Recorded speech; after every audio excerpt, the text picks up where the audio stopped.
This episode of Dispatches from Planet Albany is brought to you with support by New York State United Teachers, which represents more than 600,000 educators and school-related professionals in New York. Dispatches is also supported by the public affairs firm O'Donnell & Associates. For more information, check out o'donnellsolutions.com. Please, I am apologetic twice now to the head of the Power Authority, who has actually been a public servant here both in an upstate city and then Albany for quite a while, correct? No, Madam Chair. You were not a mayor earlier. No. I invented that. If it helps me, I'll admit it. No. Apparently, sometime between 9:30 this morning and now, I've had a stroke. Maybe. Don't ask me my name.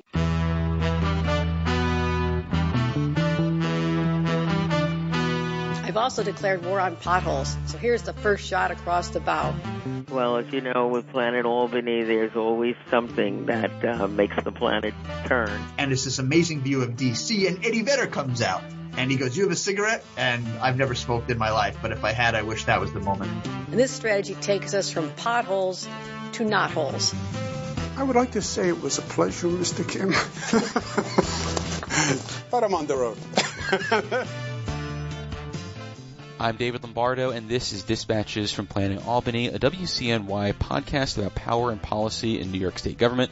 And on this episode, we're going to get to know Assemblymember Brian Cunningham, a Brooklyn Democrat who has reportedly been on Governor Kathy Hochul's shortlist of lieutenant governor candidates. And unlike some of the other names that are out there, he has said in no uncertain terms that he would accept the job. And at some point along the way, he has kind of appeared to be campaigning for the job.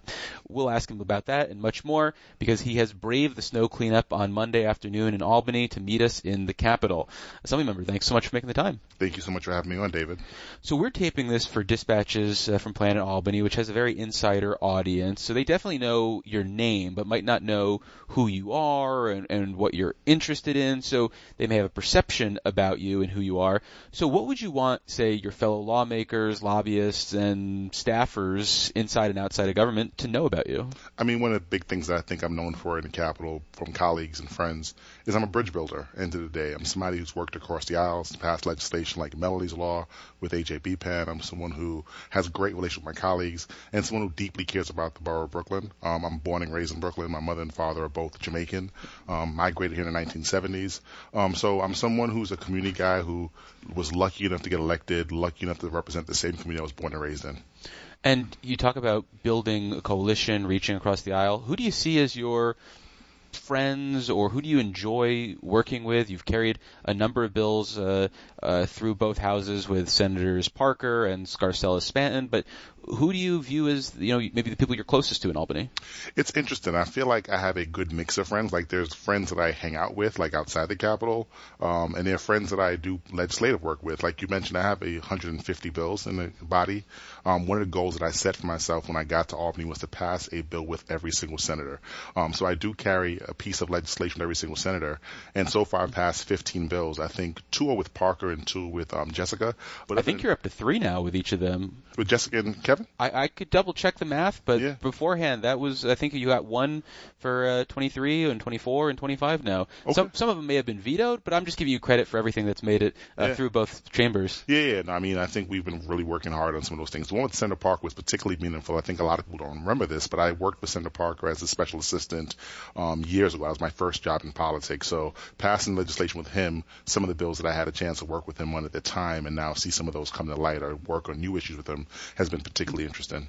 Well, given the fact that you had that time as a special assistant in the Senate more than a decade ago, how did that inform the way you wanted to be a lawmaker yourself? Were there things where you're like, I want to do this, I want to emulate this, and were there other things where you're like, that's not for me, I want to take a different approach? I think one of the things that I've enjoyed about that period of time was that we weren't in the majority in the Senate, right? Why did you enjoy that? I enjoyed it because it made it very difficult to pass legislation, which was kind of like it taught you the do's and don'ts and the things that you can work on, and it forced me into like a bipartisan kind of legislative mindset, right? So even now with a supermajority in the Assembly for sure and a majority in the Senate, I think I still kind of look at the prism of legislators and other parts of the state still represent people that live in the state of New York. How is this bill going to impact the people that may not also live in my community, but they live in the state of New York? So I think it's helped me sharpen my toolbox to kind of look at things with a wide panoptic lens, if you would, to kind of look at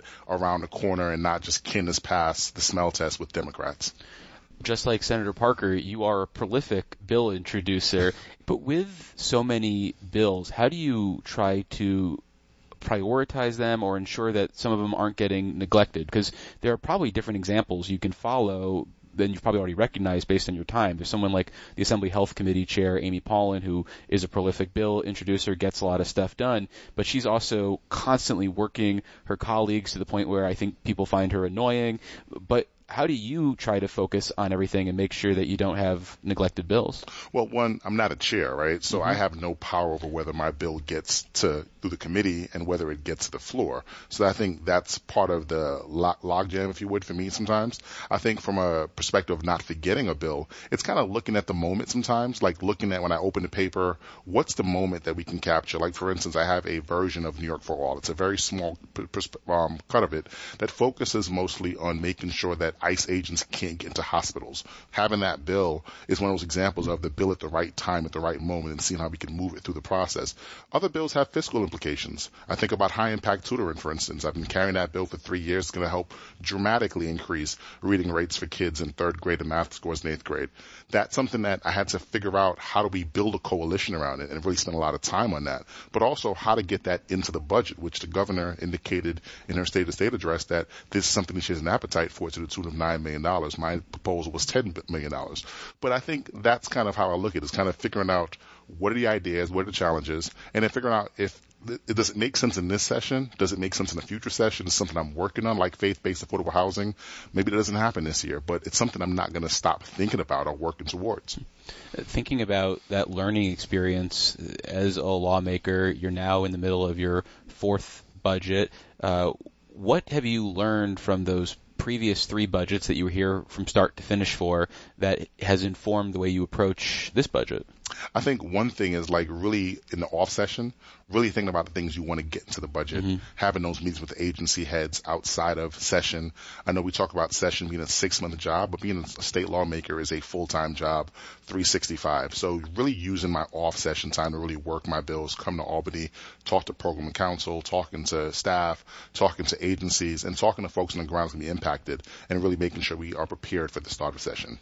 Have you thought about what a Brian Cunningham specific priority is for this year's budget already? Is there something policy-wise or fiscally-wise that you're looking to get included in this budget? Absolutely. So downstate last year, we allocated $1.3 billion in capital funding. However, year to year, downstate is still bleeding on the expense side of the house. So making sure that we put in at least $200 million every year to make sure downstate, specifically this year, can keep its doors open to serve folks, particularly with all the cuts coming out of Washington, D.C. You mentioned the experience in the state Senate working in the minority, and you talked about passing Melanie's law, which I believe originated from an Assembly GOP member, and you actually talked about this 2 years ago on the show. Given that experience, do you think there is a problem in Albany in terms of if you're a Republican sponsoring a bill, your bill gets much different scrutiny than if you are a Democrat, to the point where Republicans have to hand their bills off to Democrats in some situations? Yeah, I mean, I think with Melanie's law and a couple of other bills, language does change when people take bills. You don't look at a bill and kind of go, I'm taking a bill, I'm going to take it whole shop. You kind of look at it with your legislative staff and with program and council, and you kind of figure out what modifications would I make if I was writing this bill from the beginning.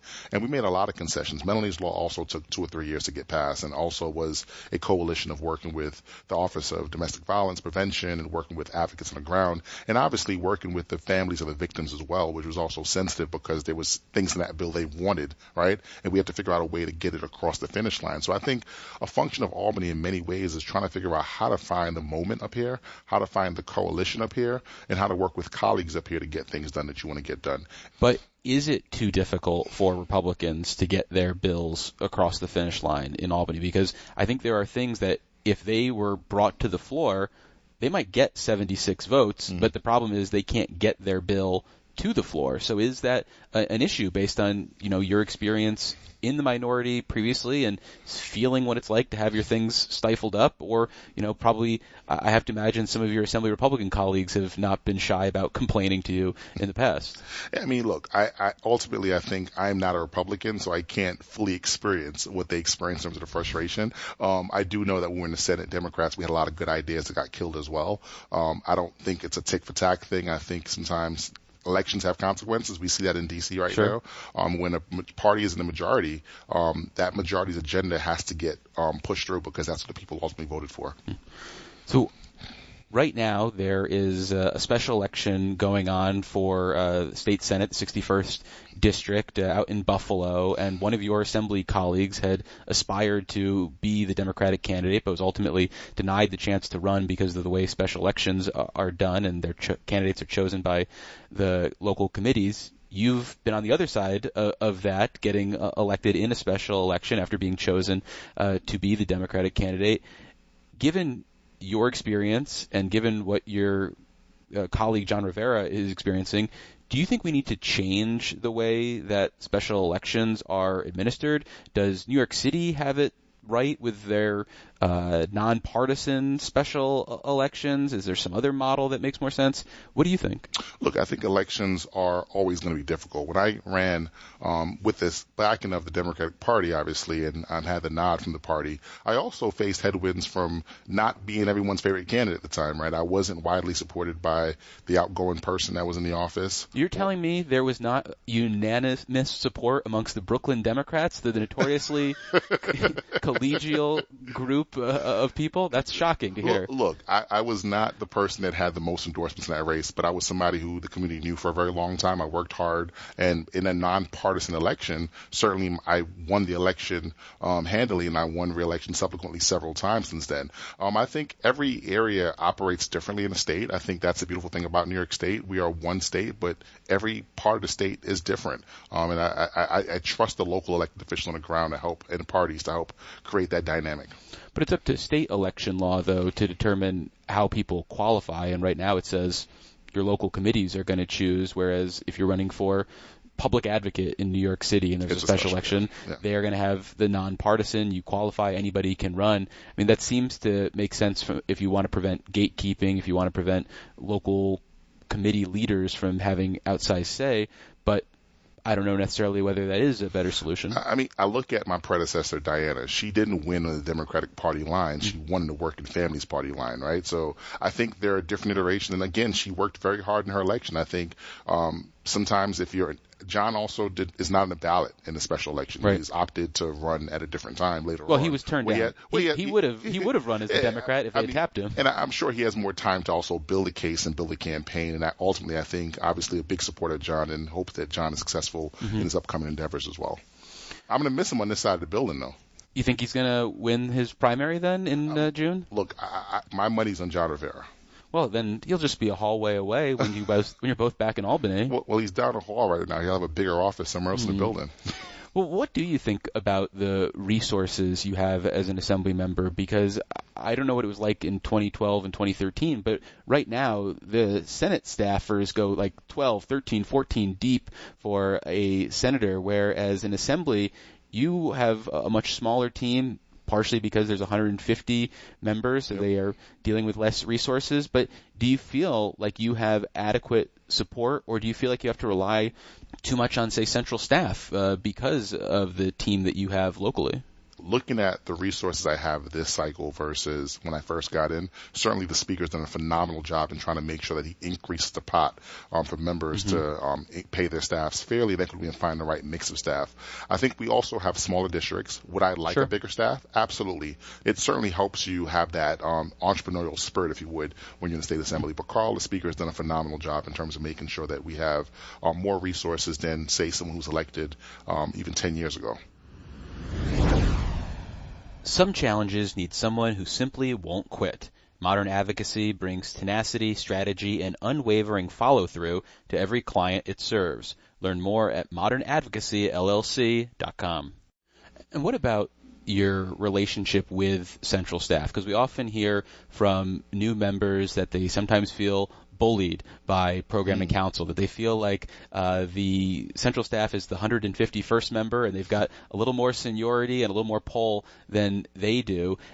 What's your experience been like? I've had a phenomenal relationship with central staff, quite honestly. I think part of that, though, again, I mentioned in the earlier part of the segment, that part of that for me is coming here in the off session and doing the work and making sure that we're collaborating on things. I've had central staff flag me things that I did not see around the corner on a bill idea or ways to get a bill over the finish line or get resources for my community.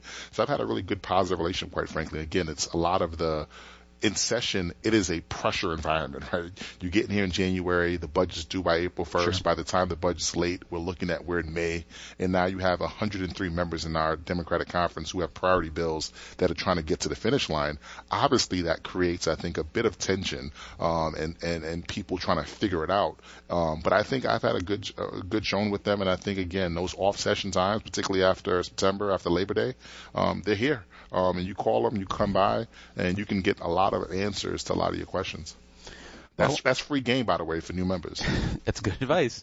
Well, is there anything else that you wish you had known as a freshman, things that you picked up in the last couple of years, whether it's how to get a bill number in a timely fashion or something else? Maybe it's just as simple as where to go eat in Albany. But anything you wish you had known coming in 2022? Well, Gabriela Rivera has all the best eat spots in Albany. Between her and John McDonald, I think I'm pretty covered on where to eat, and I'm a pretty round guy, as you can tell. I think you look great. I don't know what you're talking about. You carry it well, then. I am wearing dark colors, as you can tell. Sure. No, I think one thing that I wish I knew as a newer member is that we spend so much time focused in our own houses in terms of like the assembly, hanging out with the assembly or doing work with the assembly members, but getting to know members of the Senate and what they're interested in doing and getting to know people outside of just the body of work sometimes helps. When there's an idea, people think of you and they go, oh, Brian has a kid, he cares about childcare. Maybe I should include him in this childcare task force or on this childcare bill that I'm working on. So I think people knowing your personal narrative as well, knowing the community you represent and having that relationship both in your current house but also on the Senate side is very beneficial. Well, I want to pivot now to the issue of the potential running mate for Governor Kathy Hochul. And this has been something that's been on our radar here in the Capitol and the Dispatches from Planet Albany crew for about a year now, because we had a podcast recording in April, and then Times Union reporter, now Bloomberg government reporter, Raga Justin picked you as the person when we were doing a draft for who Governor Hochul should pick as her running mate. And I want to play you a clip of that discussion. My prep work for this was just asking questions to other people and picking. I'm shamefully, blatantly plagiarizing other people's choices right now. A man of color. He's downstate. Brooklyn? Yes, Flatbush, I think. Assembly? Mm-hmm. He's very affable. Mm-hmm. He always says hi to me when he walks by my office, which I personally appreciate. Yeah, I think he'd be good. He's trying to raise his profile right now. You know, I agree with that too, and it's not based on anything I've actually read or heard about. It's based on the fact that he's got like a specific social media person following him around. Oh. He's got like a videographer. What? With like professional sort of equipment. Interesting. Yeah, I don't know too much about this. I haven't like directly asked him, but I think my understanding is that he's trying to boost his social media presence, and to me that only means one thing. Right. There's a higher office in your future. So, one, was Raga right? Well, first of all, hi Raga. What was going on there? Was there a videographer crew? And if so, what was going on at the time? I still have a video guy. Okay. I have a director of media. Talk about assembly resources and how you use them. Sure. Some people get communication directors and some people get media directors. Quick story. Zohar Mamdani, who was a former colleague here, who, by the way, polled at like 1% when he was running for mayor initially, and I had lunch in Astoria back in October of the year before, and we're just sitting down talking about what's doable in Albany. Like, I had this approach of, to your point earlier, legislation, introducing volumes of bills. Zohar gave me some free game as well during that lunch. We talked about how to use social media to tell stories, because far too often the things that happen in Albany don't get reported on, right? Whether it's our legislative ideas, whether it's the things that happen in our community. Especially if you're like a New York City member in the legislature. Because upstate, these guys get a ton of attention, but it seems like you're competing with New York City council members and everything else. Real lack of oxygen in the room. Absolutely. And again, there's 150 of us, 103 Democrats, and maybe 25 that about 30 or so who have chairmanships, right? So there's no real focus on members like myself who are brand new members to the body. So taking that advice and kind of looking at it, I thought about how do we do better storytelling up here, right? On the things that we can communicate back home to our constituents. So we have a robust email server list. We have over 40% open rate of just sending emails to folks on a weekly basis, let them know what's happening in Albany.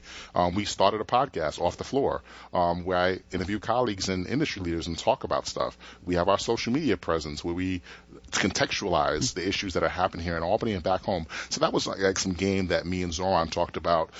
At that point, when we had met about it, there was no conversations around anybody being in any lieutenant governor conversation. It was just more so meeting with colleagues, like I said, meet with colleagues in both houses, figure out what they're working on the hood of their car, and figure out how do you use that and apply it to your part, what you're doing, if it makes sense to you. And I thought that part made a lot of sense to me.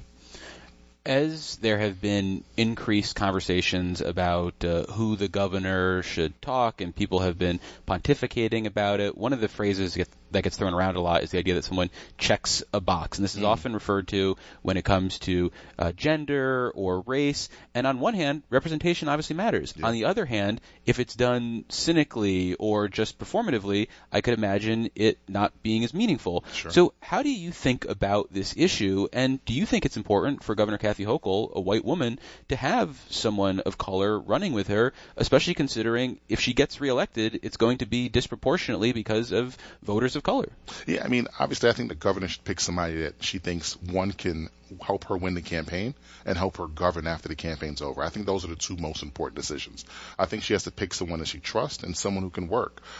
In terms of the demographic pieces, obviously a few years ago, there weren't a lot of folks that looked like me in this Capitol building, right? There weren't a lot of folks who were in executive positions. I think that number has grown significantly over the last couple of years. Whether you're talking about blacks, Latinos, or Asians, it's grown quite a bit. So we have a caucus now. Association weekend's coming up in a couple of weeks. Mm-hmm. We have over 70 members who identify of color, over 50 members who identify as coming from the Caribbean. The dynamics of the state has changed quite a bit, and the people who live in this parts of the district have elected people that look like them. And I think we do have deep representation in the state on both the city councils and the state legislative levels and across executive chambers across the state, whether it be county leadership.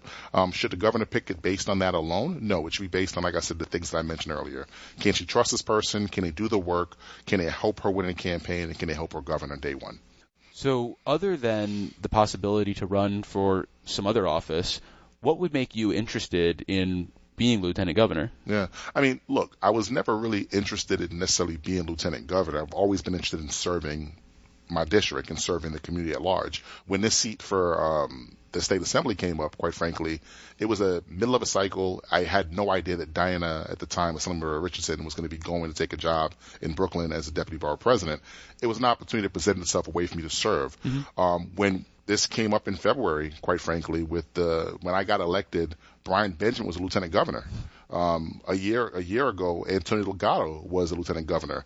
In my mind, he still is. He still is. In my mind, those folks stay on for the entirety of the time, and they usually run together again. We saw Kathy Hochul do 2 terms with Andrew Cuomo. So I had no idea in my mind that there'd be any opening. So this wasn't a plan. This wasn't some well thought out, orchestrated idea.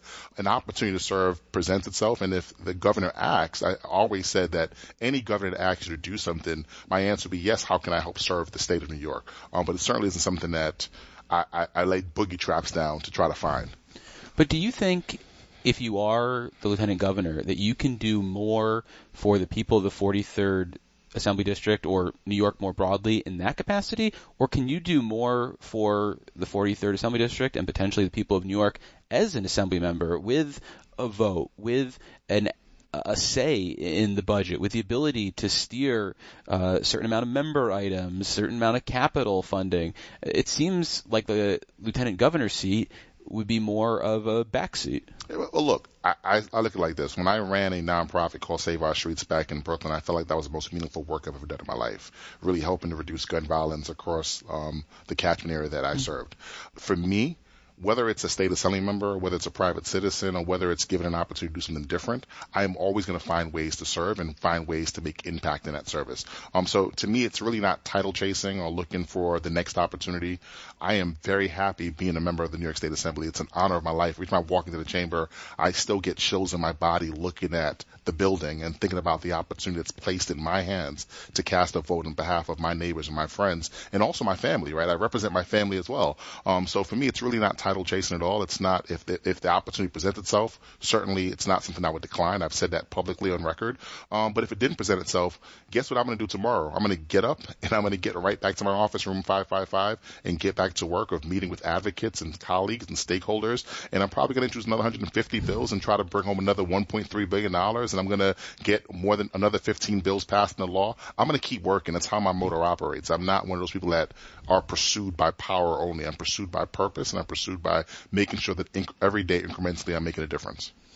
So as an assembly member, when you disagreed with the way the administration was approaching SUNY Downstate, you're able to go out and about and speak your mind and ultimately sway public policy.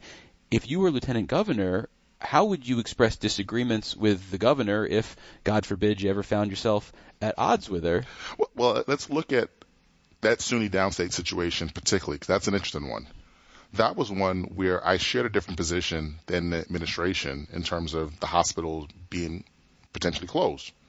Look at the way I handled that situation. No one ever caught me on tape making shots at the governor or the administration. What I did was I activated my community and I worked with the stakeholders of the administration to find a solution that was beneficial for everyone, right? And that's always been my approach. My approach is never to throw a bomb into a room and run away or to stay in that room. My approach is always to try to figure out how do we get everyone out safely, how do we get the outcome that we all want, and how do we communicate in a way that's respectful. There are disagreements that happen all the time, whether in Albany or in my private life with my wife. We've been married for 13 years, we've been together for 20 years, right? And the reality is we don't agree every single day on every single thing, but how you fight publicly and how you disagree is more important than disagreement. We are going to disagree, but we have to set up rules on how we disagree and how do we find solutions and how do we move that forward. And that's my role all the time. But would you then be comfortable in a polite manner with disagreeing with the governor in public if you were lieutenant governor? Would you be comfortable saying, I don't think this is the best way to go forward because of XYZ reasons, and I think that ABC is the best policy forward? I think people who have to disagree publicly with someone they're in a relationship with probably don't have a relationship with the person. Again, if the governor and I are in a relationship, right, and we have a phenomenal relationship right now as a state lawmaker and as a governor, when we disagree, no one hears about it because we are able to have that conversation and we're able to come out the room and figure out what is the path forward.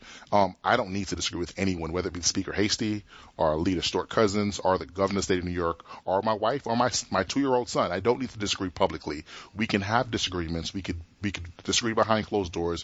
When we come out, it's important, particularly now, I think, for Democrats across the state of New York and across the country to be in unity right now. Well, lastly, on this point of the LG job, have you had any conversations in 2026 about the position with the governor and her team? And have you gone through any vetting process at this point? The governor and I and her team often talk about policy. In terms of the short list that's out there about the lieutenant governor, I don't know where the list came from. I have not been vetted by the governor's team. I have not had any recent conversation with the governor's team about lieutenant governor. So I have some rapid fire questions for you, if we can do that before I let you go. Is that okay? Sure. So I saw in a certain spot online that your name was listed as Brian-Christopher. So is that your full first name, or is Christopher a middle name and that was just a stylistic error? My first name is Brian Christopher. My middle name is Antonio. My last name is Cunningham. And what's the origin of the Brian Christopher first name? So my understanding is my father wanted to be called Victor Delroy Cunningham, which is his name. Okay. My mother was watching a soap opera right before she had me, and there was an actor called Brian Christopher who she loved. And I became Brian Christopher. Brian with a hyphen, Christopher. And do you think they ever thought about that in public, or did they keep that private? I think that was certainly a private conversation because that's the first time I'm telling the story publicly.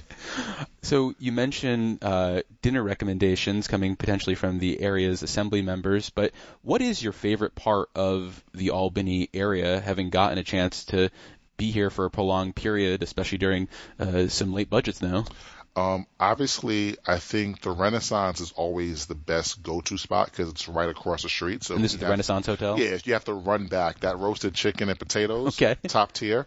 I do like, there's a spot, my God, the name has escaped me right now, but it's on the water right outside of the Albany area. It's I'm going to get back to What you is now. it? What kind of place is it? It's like modern American food. Okay. So I dig that spot. Well, you're basically keeping that one to yourself for now. That's all. That remains your secret spot. I don't want anybody to know when I'm there. But I've found some joy just in the immediate capital area because, again, a lot of the time is spent in the building. You get here at 8 o'clock in the morning, you leave here sometimes 8 o'clock at night. Sure. Quick bites around the area. And I do cook a lot. I have an apartment up here, so I do cook a lot at home, which I enjoy cooking. Conversely then, and you can't say being away from my family, what is the least favorite part about being in the Albany area? I think the least favorite part is how early things close, particularly because of how late we work. Sure. I wish places stayed open a little later. I'm from New York City. I'm from Brooklyn. There's always something to do, whether it's a local bodega. I think in Albany, the spot that stay open the latest is the halal spots. Mm-hmm. And that's where you can get food if you're here pretty late. But other than that, I think that's a big challenge being up here.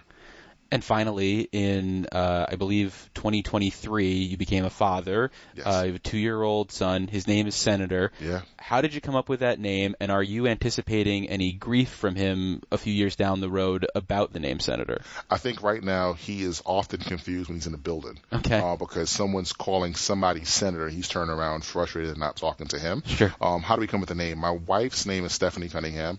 My mother's name is Sonia Cunningham. And I want to keep the SC theme going. Sure. And I jokingly one day said to my wife, hey, we should call our son Senator. And my wife's eyes lit up with a big grin. And she loved it. So it was something that was kind of stuck. We weren't planning that name until I think a couple of weeks before he was born, quite frankly. Did you make sure your wife wasn't watching any soap operas right around the birth? She was not watching any soap operas, and unlike my mother and father who disagreed privately about it, we actually agreed publicly and privately about the name Senator. And do you feel like that's an aspirational name? Do you want to see your son go into politics, or do you go to the default answer of a parent saying, I want them just to be happy? No, I don't do the default answer at all. I want my son, the name Senator means old wise man. Okay. And I want my son to be old and wise into whatever he pursues, whether it be politics, which Daddy would love, by the way, right? Or art, like his mother's an artist, an art educator. Whatever Senator pursues, I want him to be the best at it. I want him to have that uniqueness to it. When you see him in the hallway, if you've never met a person named Senator, you know a person that's a senator, but you never met a person named Senator. So I think I want him to keep that unique nature and that wisdom about him and that innocence about him as well. Well, we've been speaking with Assemblymember Brian Cunningham. He is a Brooklyn Democrat. Assemblymember, thank you so much for making the time. I really appreciate it. Thank you for having me on, even in the snow.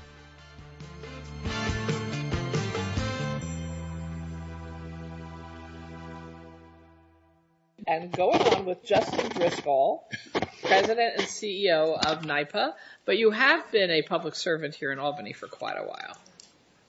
No. No?